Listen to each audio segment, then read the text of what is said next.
Hello दोस्तों, कैसे हैं आप सब। आप सबका स्वागत है मेरे यूट्यूब चैनल कथा अनकही में। अगर कहानी अच्छी लगे तो लाइक शेयर एंड सब्सक्राइब कीजिएगा। भूपति जी के यहाँ पहला लड़का हुआ तो पत्नी ने कहा बच्चे को गुरुकुल में शिक्षा दिलवाते हैं। मैं सोच रही हूँ कि गुरुकुल में शिक्षा देकर उसे धर्म ज्ञाता पंडित योगी बनाऊंगी। भूपति जी ने पत्नी से कहा, पांडित्यपूर्ण योगी बनाकर उसे भूखा मारना है क्या। मैं इसे बड़ा अफसर बनाऊंगा ताकि दुनिया में एक कामयाबी वाला इंसान बने। भूपति जी सरकारी बैंक में मैनेजर के पद पर थे। पत्नी धार्मिक थी और इच्छा थी कि बेटा पांडित्यपूर्ण योगी बने, लेकिन भूपति जी नहीं माने। दूसरा लड़का हुआ। इस बार पत्नी की जिद के आगे भूपति जी हार गए और अंततः उन्होंने गुरुकुल में शिक्षा दीक्षा दिलवाने के लिए वहीं भेज दिया। अब धीरे धीरे समय का चक्र घूमा। अब वो दिन आ गया जब बच्चे अपने पैरों पर मजबूती से खड़े हो गए। पहले लड़के ने मेहनत करके सरकारी नौकरी हासिल कर ली। एक दिन की बात है, भूपति जी पत्नी से बोले, अरे भाग्यवान, देखा मेरा बड़ा बेटा सरकारी पद पे हो गया है, अच्छी कमाई भी कर रहा है। उसकी जिंदगी तो अब सेट हो गई, कोई चिंता नहीं रहेगी।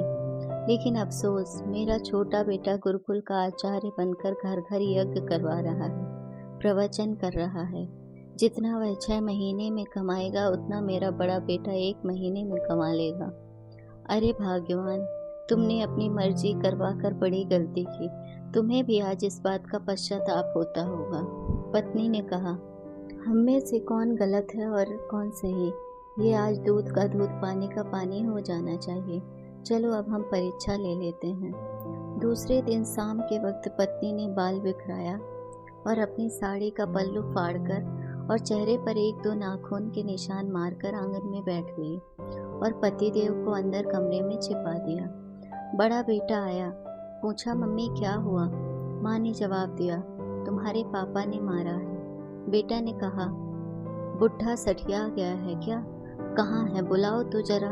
माँ ने कहा, नहीं है, बाहर गए हैं। बेटा, क्या पगला गए हैं इस बुढ़ापे में, उनसे कहना चुपचाप अपनी बची खुची गुजार लें। आग बबूला हो बोला, इस बुढ़ापे में अपनी औलाद के हाथ से जूते खाने वाला काम कर रहे हैं। इसने तो मर्यादा की सारी हदें पार कर दी। यह कहकर वह अपने कमरे में चला गया। भूपति जी अंदर बैठे बैठे सारी बातें सुन रहे थे। ऐसा लग रहा था कि जैसे उनके पैरों के नीचे से जमीन खिसक गई हो और उसके आंसू नहीं रुक रहे थे।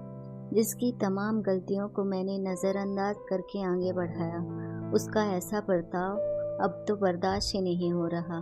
इतने में छोटा बेटा घर में ओम ओम करते हुए अंदर आया। माँ को इस हाल में देखा तो भागते हुए आया, पूछा तो माँ ने अब गंदे गंदे शब्दों में अपने पति को बुरा भला कहा। तो बेटे ने माँ का हाथ पकड़कर समझाया कि माँ, आप पिताजी की प्राण हो, वो आपके बिना अधूरे हैं।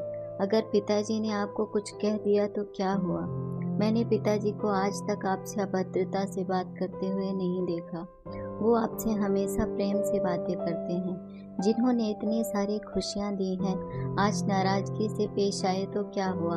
हो सकता है आज उनको किसी बात को लेकर चिंता रही हो ना हो। माँ, आपसे कहीं गलती जरूर हुई होगी। अरे माँ, पिताजी आपका कितना ख्याल रखते हैं, याद है ना आपको। 6 साल पहले जब आपका स्वास्थ्य ठीक नहीं था तो पिताजी ने कितने दिनों तक आपकी सेवा की थी।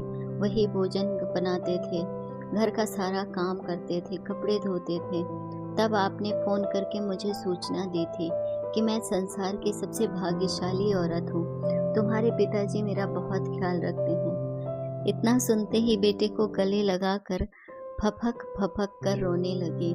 भूपति जी आंखों में आंसू लेकर सामने खड़े थे। अब बताइए क्या कहेंगे आप मेरे फैसले पर, पत्नी ने भूपति जी से पूछा। भूपति जी ने तुरंत अपने बेटे को गले लगा लिया और कहा, सच में भाग्यवान, तुमने ठीक ही कहा है। संस्कार अनमोल हैं, जो कितने भी पैसे देकर खरीदे नहीं जा सकते। दोस्तों, अगर आपको हमारी स्टोरी अच्छी लगी हो तो अपने दोस्तों के साथ भी शेयर कीजिए और कमेंट में ज़रूर बताइए कि कैसी लगी हमारी ये कहानी। और हाँ, चैनल को सब्सक्राइब करना ना भूलें।